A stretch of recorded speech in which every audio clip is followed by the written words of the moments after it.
दादा तुमच्या बऱ्याचशा भूमिका प्रेक्षकांना मनोरंजन देतात. म्हणजे बऱ्याच मालिका असतील, चित्रपट असतील, आता OTT प्लॅटफॉर्म आहेत. काही भूमिका अशा आहेत का त्या अस्वस्थ करतात, विचार करायला लावतात. तुम्हाला जर एखादं बायोपिकचं कॅरेक्टर मिळालं, जसं राजा शिवछत्रपती मला कान्होजी होते किंवा मल्हारराव होळकर किंवा आता मी रिसेंटली जी सिरियल केली, एक महानायक डॉक्टर B.R. आंबेडकर, त्यामध्ये डॉक्टर बाबासाहेब आंबेडकरांच्या वडिलांची भूमिका केली होती रामजी सकपाल.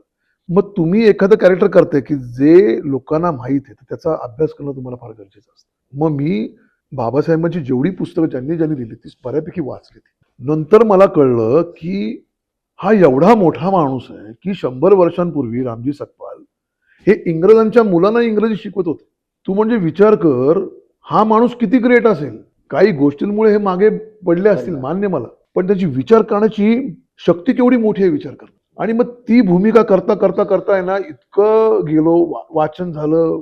माझा ट्रॅक 6 महिन्याचा होता संदीप. मी 5 वर्ष मालिका केली. नंतर 3 वर्ष मी दाढी वाढवली.